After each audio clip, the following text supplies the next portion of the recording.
అవిజ్ఞ అంటే తెలుసుకోవాలనే కోరిక. మనము ఇప్పటి వరకు కూడా ఏం నేర్చుకుంటున్నామంటే, బ్యాలెన్సింగ్ ఆఫ్ కెమికల్ ఈక్వేషన్స్ అనే టాపిక్‌ని మనం చూస్తున్నాం. So, balancing of chemical equations. So, ఈ బ్యాలెన్సింగ్ ఆఫ్ కెమికల్ ఈక్వేషన్స్‌లో మనం ఇప్పటి వరకు కూడా చాలా ముందుకొచ్చేసాం. ఓకే. చాలా ముందుకొస్తాం. దీనికి సంబంధించిన వీడియోస్ కావాలనుకుంటే ఆల్రెడీ మన ఛానెల్‌లో ఉంటాయి. సో, కింద డిస్క్రిప్షన్ ఉంటది. డిస్క్రిప్షన్‌లో లింక్ ఉంటది. దానిలో ప్లేలిస్ట్ లింక్ ఉంటది. దాన్ని చూస్తే తెలిసిపోద్ది. ఓకే. పాయింట్ 1. నెక్స్ట్ ఎవరికైతే ఈ ఎక్సర్‌సైజ్ మీద చాలా ఎక్కువ టాపిక్స్ చేయాలని అనుకుంటున్నారో, సో, చాలా ఎక్కువ ఎక్సర్‌సైజ్ చేయాలనుకుంటున్నారో, వాళ్ళకి మన అభిజ్ఞ అకాడమీ యాప్‌లో ఉంటాయన్నమాట. సో, ఇప్పటి వరకు మనం ఏం నేర్చుకున్నామంటే, ఒకటి టేబుల్ మెథడ్ గురించి నేర్చుకున్నాం. సెకండ్ హిట్ అండ్ ట్రయల్ గురించి నేర్చుకున్నాం. అండ్ లాస్ట్‌లో చూసుకున్నట్లయితే ఏబీసీడీ మెథడ్ అనుకుని ఒక మెథడ్‌ని చెప్పుకున్నాం. సో, ఈ ఏబీసీడీ మెథడ్ గురించి మీకు కొద్దిగా చెప్పాలి.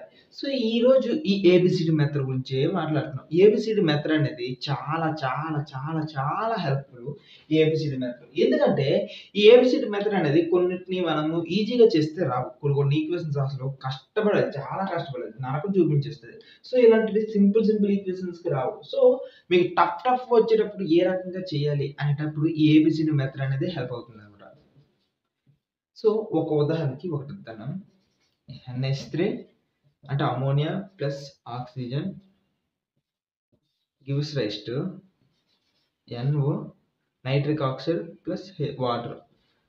ఇలా ఇస్తారు. ఇలాంటి ఈక్వేషన్ ఇచ్చినప్పుడు ఏ రకంగా సాల్వ్ చేస్తామనేది మనకు అసలు బ్లాంక్ అయిపోద్ది. మన దగ్గర ఐడియా కూడా ఉండదు. సో, ఇలాంటివి ఏవైనా పెద్ద ఈక్వేషన్‌లు ఇచ్చినప్పుడు పెద్ద మీన్స్ అవి కొద్దిగా కష్టంగా ఉన్నాయి. ఇలాంటివి అనేటప్పుడు ఏం చేయాలి తెలుసా? వాటి ముందు అన్నమాట కోఎఫిషియంట్లు పెట్టుకోవాలి. ఏంటి కోఎఫిషియంట్లు? A, B, C and D 4 కోఎఫిషియంట్లు పెట్టుకుంటాం. ఏ, బి తర్వాత సి ఆ తర్వాత డి. ఈ 4 కోఎఫిషియంట్లు ఇలా పెట్టుకుంటాం. ఎప్పుడైతే ఈ 4 కోఎఫిషియంట్లు పెట్టుకున్నామో అంతే. ఇక్కడ ఏబీసీడీ 4 కోఎఫిషియంట్లు పెట్టుకున్నాం. ఇప్పుడు నెక్స్ట్ ఏం చేయాలంటే ప్రతి కోఎఫిషియంట్ కూడాను ఇప్పుడు మనం ఈక్వేషన్ రాసుకోవాలి. ఉదాహరణకి ఇక్కడ చూడండి. ఈ అమ్మోనియాలు ఎన్ని ఉన్నాయి అనుకోని చూసుకున్నట్లయితే ప్రతి ఎలిమెంట్ కూడా ఒకసారి చూసుకున్న తర్వాత ఇక్కడ అమ్మోనియన్స్ రాద్దాం. అమ్మోనియన్స్ అంటే సరే నైట్రోజన్స్ ఎన్ని ఉన్నాయి ఒకసారి చూసేద్దామా? నైట్రోజన్‌లు తర్వాత ఇంకేముంది హైడ్రోజన్ తర్వాత ఆక్సిజన్. ఇలా వీటిని రాసుకొని ఒకసారి నైట్రోజన్‌లు ఎన్ని ఉన్నాయో చూద్దాం. నైట్రోజన్ లెఫ్ట్ సైడ్‌లో ఒకటే ఉంది. కాబట్టి ఏ నైట్రోజన్స్ ఉన్నాయి. ఏ నైట్రోజన్స్ ఉన్నాయి. కానీ రైట్ సైడ్‌లో చూడండి ఎన్ని నైట్రోజన్స్ ఉన్నాయి? సి నైట్రోజన్స్ ఉన్నాయి. Total C number of nitrogens ఉన్నాయి. లెఫ్ట్ సైడ్‌లో ఏఎన్ నైట్రోజన్స్ ఉంటే రైట్ సైడ్‌లో సి ఉన్నాయి. తర్వాత నెక్స్ట్ హైడ్రోజన్ చూద్దాం.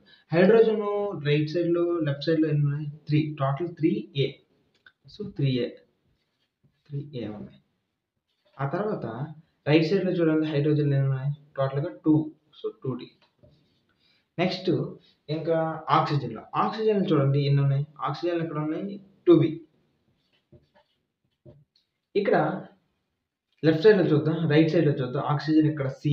అంటే సి ఆక్సిజన్‌లో ఉన్నాయి. అదే రకంగా డి ఆక్సిజన్‌లో ఉన్నాయి. C plus D. సో టోటల్‌గా ఏంటంటే A equals to C, 3A equals to 2D. అదే రకంగా 2B plus CD. 2B equals CD. So ఇలా వచ్చిందన్నమాట. ఇది సెకండ్ స్టెప్.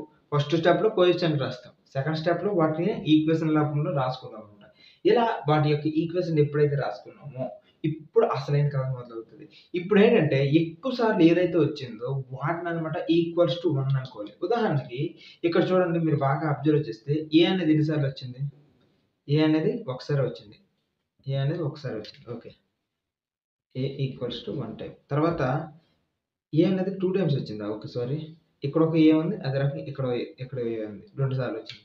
తర్వాత బి చూద్దాం. బి అనేది ఎన్ని సార్లు వచ్చిందంటే కేవలం ఇక్కడ ఒక్కసారే వచ్చింది. B equals to 1 time. అదే రకంగా సి చూద్దాం. సి ఎన్ని సార్లు వచ్చిందంటే ఇక్కడ ఒకసారి. సి కూడాను 2 టైమ్స్ వచ్చింది. ఆ తర్వాత డి చూద్దాం. డి ఎన్ని సార్లు వచ్చిందంటే డి కూడాను చూడండి. ఇక్కడ ఒకసారి వచ్చింది. అదే రకంగా పైన ఒకసారి వచ్చింది. ఇది కూడా 2 టైమ్స్ వచ్చింది. మనం ఏమనుకున్నామంటే ఏదైతే ఎక్కువ సార్లు వచ్చిందో వాటిని ఈక్వల్స్ టు 1 అనుకోవాలన్నాం కదా! ఇక్కడ ఏ కూడా 2 టైమ్స్ వచ్చింది. బి కూడా 1 టైమ్ వచ్చింది. సి 2 టైమ్స్ వచ్చింది. డి కూడా 2 టైమ్స్ వచ్చింది. అంటే ఈ మూడిట్లో ఏదైనా ఒక దాన్ని 1 అని అనుకుంటాను. నేనేం చేస్తానంటే ఇక్కడ ఏ ఉంది కదా! ఏ అనే దాన్ని ఏ ఈక్వల్స్ టు 1 లా ఫీల్ అవుతాను. ఇప్పుడు ఏ అనేది యాక్చువల్లీ 2 కానీ మనం ఏం చేస్తున్నామంటే ఏ ఈక్వల్స్ టు 1 లా ఫీల్ అవుతున్నాను. సో ఈ రకంగా ఏ ఈక్వల్స్ టు 1 లా నేను ఫీల్ అయ్యేటప్పుడు ఏమవుతుందో చూద్దాం. మనకు ఆల్రెడీ ఈక్వేషన్స్ వచ్చాయి కదా! ఈ ఈక్వేషన్ అంతా కూడా ఆల్జీబ్రా ఫార్ములాస్ ఎలా ఉంటాయి? ఆ రకంగానే ఉంటాయి. ఆ రకంగా చేసుకుంటూ వెళ్ళిపోదాం.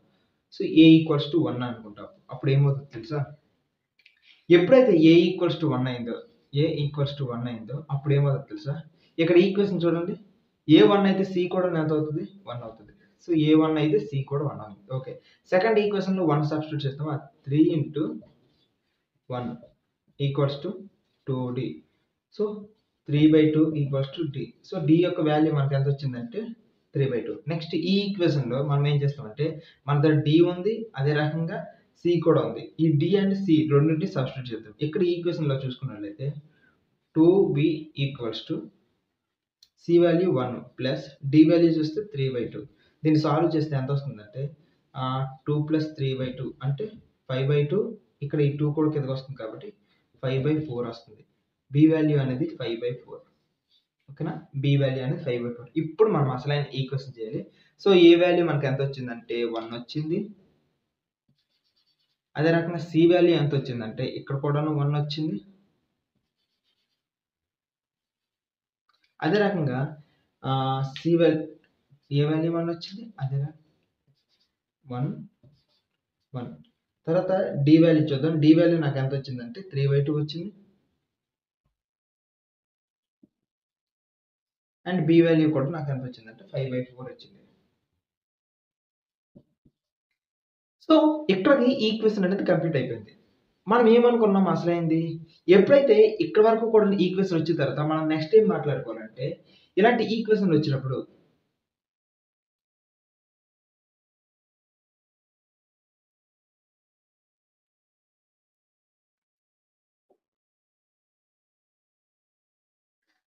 సో, ఇక్కడ ఇప్పుడేం చేద్దామంటే ఇలాంటి ఈక్వేషన్‌లు వచ్చినప్పుడు మనకి ఇంకేంటంటే ఇక్కడ తెలియాల్సింది ఇది ఆల్రెడీ ఇంతకు ముందే చేసాం. ఇలా ఫ్రాక్షన్స్‌లో వచ్చినప్పుడు దాని అంతటిని కూడాను ఇంటూ చేయాలి. ఇక్కడ మీరు చూడండి 5/4 అదే రకంగా 3/2 ఈ రెండిట్లో కూడాను 4 కామన్‌గా ఉంది. 4 అదే రకంగా 2 కామన్‌గా ఉంది కదా! ఇలాంటప్పుడు ఎల్‌సిఎం చేయాలి.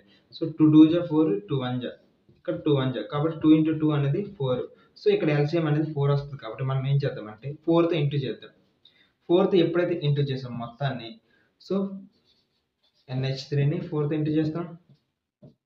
తర్వాత 5/4ని ఇంటూ చేస్తున్నాం. తర్వాత NOని ఇంటూ చేస్తున్నాం. తర్వాత 3/2తో కూడాని ఇంటూ చేస్తున్నాం. ఇలా ఇంటూ ఎప్పుడైతే చేసామో అప్పుడు ఏమవుతుందో తెలుసా? 4NH3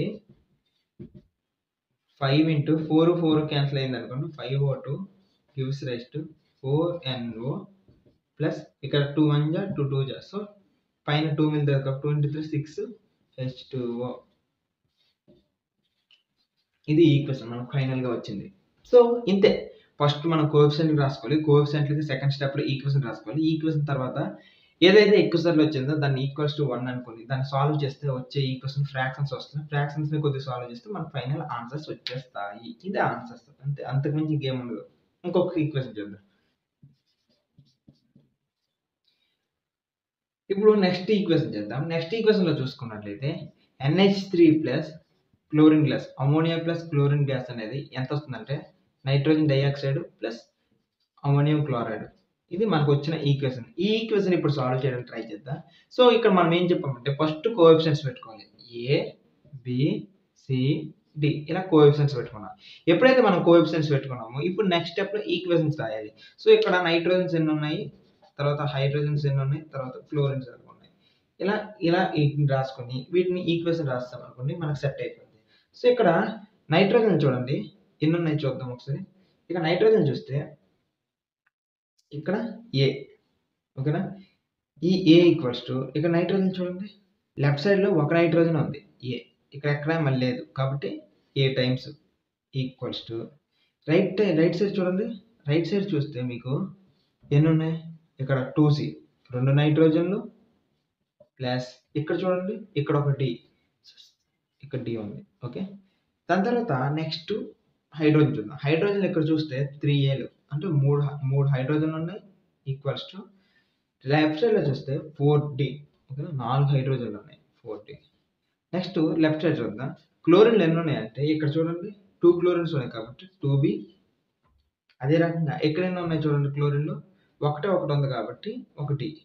ఇప్పుడు మనం ఏం చేయాలి? ఇలా రాసుకున్న తర్వాత నెక్స్ట్ మన స్టెప్ అనేది ఏదైతే ఎక్కువ సార్లు వచ్చిందో వాటికనమాట కోఎఫిషియంట్ అనేది 1 చేసుకోవాలి. వాటి యొక్క ఆన్సర్ అనేది 1గా చూసుకోవాలి. ఇక్కడ ఏ చూడండి ఎన్ని సార్లు వచ్చింది?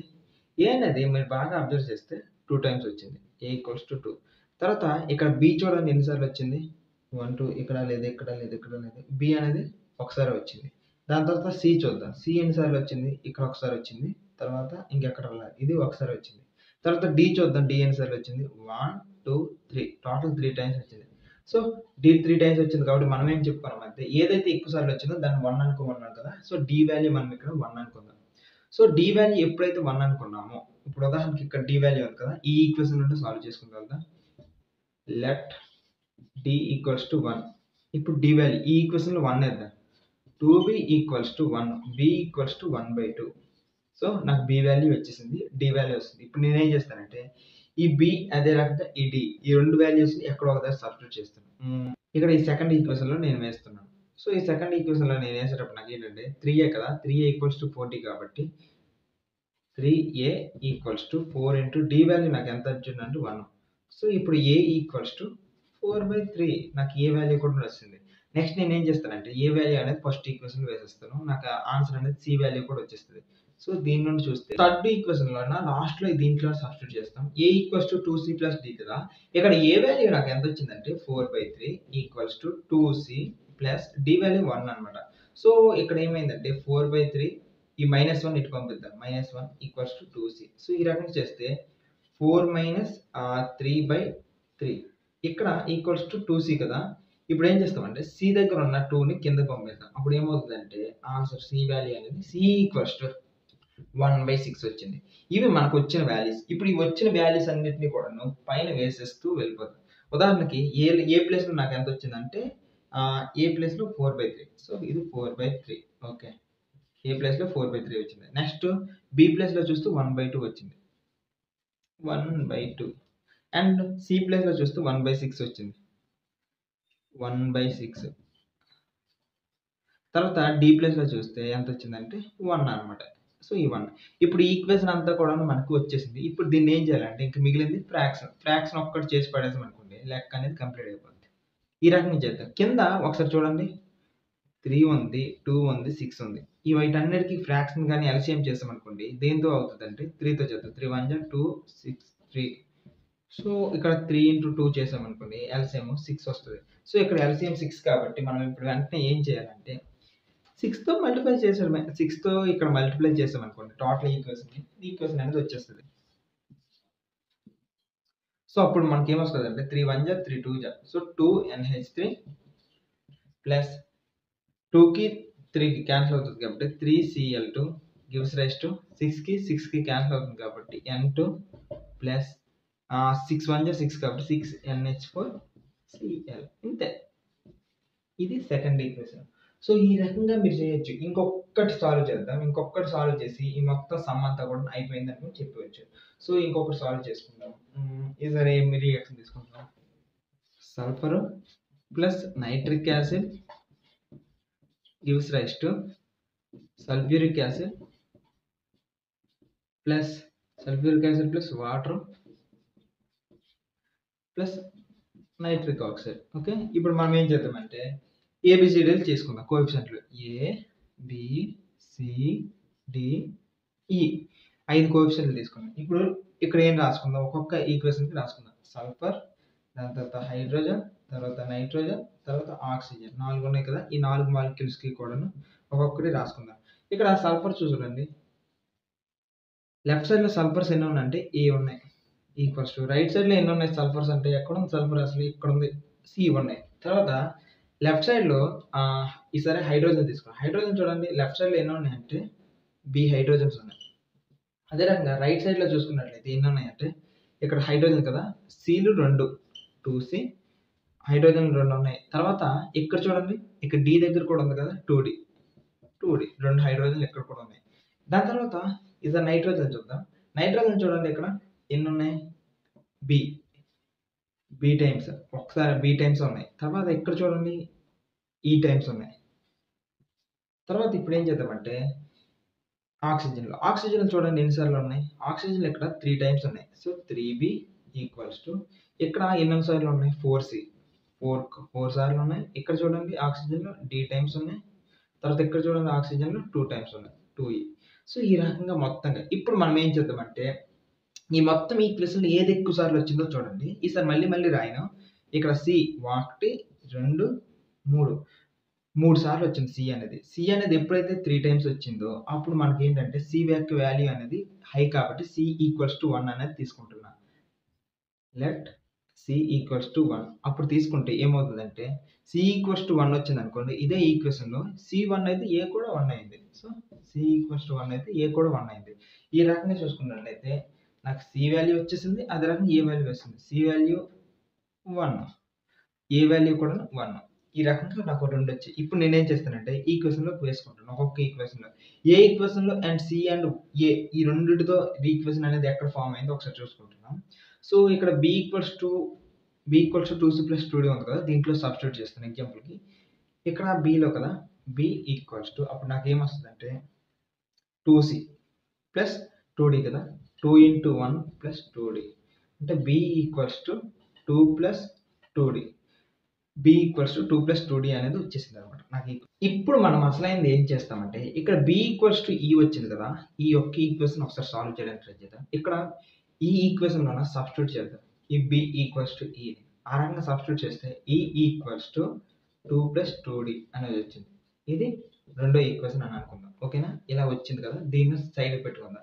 ఎప్పుడైతే ఈ రకంగా వచ్చిందో ఇలా సైడ్ పెట్టుకున్న తర్వాత ఇక్కడ లాస్ట్ ఈక్వేషన్ ఉంది కదా! లాస్ట్ ఈక్వేషన్‌లో కూడా నేను ఏం చేస్తామంటే అదే పని చేద్దాం. 3 ఇంటూ బి ప్లేస్‌లోనే ఎంత వచ్చిందంటే ఈ అనుకున్నాం కదా! ఈ ఈక్వల్స్ టు సి వాల్యూ అనేది మనకు 1 వచ్చింది కాబట్టి 1. అదే రకంగా డి వాల్యూ కూడాను మనకి ఎంత వచ్చిందంటే డి వాల్యూ ఇంకా రాలేదు కాబట్టి దాన్ని సైడ్‌కి పెడదాం. తర్వాత ఈ వాల్యూ కూడా మనకి ఇంకా రాదు కదా! సో అది డి పెడదాం. అదే రకంగా ఈ వాల్యూ కూడా మనకి ఇక్కడ వచ్చింది కాబట్టి ఈ వాల్యూని ఇక్కడ 2e రాసుకుందాం. సో ఈ 2eని లెఫ్ట్ సైడ్ పంపిస్తే మనకి ఎంత వస్తుంది తెలుసా? 3e - 2e equals to 4 + d. So ఈ వాల్యూ మనకి ఎంత వస్తదంటే 4 + d వచ్చింది. సో ఇక్కడ ఈ వాల్యూ అనేది 4 + d వచ్చింది కదా! వెంటనే దీన్ని ఏం చేస్తామంటే ఇక్కడ సబ్స్టిట్యూట్ చేద్దాం. సో ఈ వాల్యూ మనకి ఎప్పుడైతే ఈ రకంగా వచ్చిందో ఇక్కడ సబ్స్టిట్యూట్ చేస్తే 4 + d ఈక్వల్స్ టు 2 + 2d. ఇక్కడ మనం ఇదంతా సాల్వ్ చేస్తే ఒక d అనేది వచ్చేస్తది. 4 - 2 equals to 2d - 2d. So ఈ రకంగా చేస్తే d ఈక్వల్స్ టు 2 వస్తుంది. d ఈక్వల్స్ టు 2 వచ్చింది కదా! ఇప్పుడు ఈ ఈక్వేషన్‌ని వెంటనే ఎక్కడికి వేయాలంటే ఎక్కడో ఒక దగ్గర dకి రిలేటెడ్‌గా ఉంటాయి కదా! ఆ ఈక్వేషన్ వేద్దాం. సో ఇక్కడ d ఈక్వల్స్ టు 2 వచ్చింది కదా! దీన్ని వెంటనే ఇక్కడ సబ్స్టిట్యూట్ చేద్దాం. అప్పుడు ఏమవుతుంది తెలుసా? e equals to 4 + 2 equals to 6 వచ్చింది. సో ఈ ఈక్వల్ టు ఎప్పుడైతే 6 వచ్చిందో ఇక్కడ b ఈక్వల్ టు కూడా మనకు 6 వచ్చింది. సో మనకి ఈ రకంగా చాలా వరకు వచ్చేసాయి. ఇప్పుడు ఒక్కొక్కటి ఎక్కడెక్కడ వచ్చిందో చూద్దామా? ఇక్కడ ఏ ప్లేస్‌లో 1 అదే రకంగా బి ప్లేస్‌లో 1 సి ప్లేస్‌లో 1 ఈ 2 క్లియర్‌గా వచ్చాయి. తర్వాత డి ప్లేస్‌లో మనకి ఎంత వచ్చిందంటే 2 వచ్చింది. ఓకే 2 తర్వాత ఇంకా ఈ ప్లేస్‌లో మనకి ఎంత వచ్చిందంటే 6 వచ్చింది.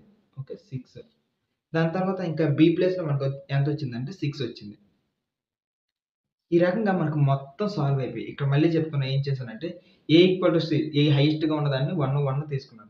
ఎప్పుడైతే సి అనేది 1 తీసుకున్నానో నాకు ఆటోమేటిక్‌గా ఏ కూడాను 1 అనేది వచ్చింది. ఓకేనా? ఈ రకంగా. దాని తర్వాత ఒక్కొక్క దాంట్లో ఈక్వేషన్‌లో సబ్స్టిట్యూట్ చేసుకుంటూ వెళ్ళాను. ఆ రకంగా చేస్తే బి సి ప్లేస్‌లో చేస్తే బి ఈక్వల్స్ టు 2 వచ్చింది. నెక్స్ట్ మన స్టెప్ ఉన్నది ఏంటంటే బి ఈక్వల్స్ టు ఈ కదా! ఈ బి ఈక్వల్స్ టు ఈ అనే ప్లేస్‌లో తీసుకొని దీన్ని ఇంకా వీటిలో వేసాను. ఈ బి ఉంది కదా! ఈ బిలో వేస్తే ఈ ఈక్వల్స్ టు 2d అనుకోని వచ్చింది. సో నాకు ఈల్లో కన్వర్ట్ చేశాను. నెక్స్ట్ దీంట్లో కూడాను మొత్తం మనకు తెలిసిన వాల్యూస్ అన్నీ వేస్తే 3 ఈక్వల్స్ టు 4d + 2e వచ్చింది. ఈ రకంగా చేస్తే ఇక్కడ ఈ వాల్యూ వచ్చింది కదా! అదే ఈ వాల్యూని ఇక్కడ వేసాను. సో ఈ రకంగా చేయడం వల్ల నాకు కంప్లీట్‌గా ఏమైందంటే ఈక్వేషన్ అనేది మారిపోయింది. ఇలా 3e ఈక్వల్స్ టు 4 + 2 వచ్చింది కదా! ఆ ఈక్వేషన్ ఇక్కడ వేస్తే చక్కగా నాకు డి వాల్యూ వచ్చింది. డి వాల్యూతో పాటు ఈ వాల్యూ వచ్చింది. ఈ వాల్యూతో పాటు బి వాల్యూ కూడా వస్తుంది. సో ఇక్కడ ఏంటంటే ఇది ఈ లెక్కలో 1 ఓకే. తర్వాత ఇది 2 ఆ తర్వాత ఇక్కడ 3 చేశాను. ఆ తర్వాత ఇక్కడ 4 చేశాను. ఇలా చేయడం వల్ల 4 టైమ్స్‌లోనే నాకు ఆన్సర్ అంతా వచ్చేసిందనమాట. ఈ రకంగా ఏబీసీడీ మెథడ్ అనేది ఉంటది. సో ఏబీసీడీ మెథడ్ అనేది మీరు ఎంత ట్రై చేస్తే అంత బావుంటది. ఎంత ట్రై చేస్తే అంత ఎక్కువగా రిజల్ట్స్ వస్తాయన్నమాట. సో హోప్‌ఫుల్లీ మీకు చాలా బాగా అర్థమైందని అనుకుంటున్నాను. ఎవరికైతే మ్యాథ్స్‌లో straight lines, variables and pair of straight lines ఇలాంటివన్నీ చేయగలరో వాటన్నిటికి కూడాను చాలా ఈజీగా చేయగలరు. సో నా సజెషన్ ఏంటంటే మ్యాథ్స్‌లో థర్డ్ చాప్టర్ అయిపోయేంత వరకు వెయిట్ చేయండి. థర్డ్, ఫోర్త్ చాప్టర్స్ వెయిట్ చేయండి. అప్పుడు మీకు ఈ సబ్స్టిట్యూషన్ మెథడ్స్ ఇవన్నీ కూడాను ఈజీ అయిపోతాయన్నమాట. ఓకేనా? All the best.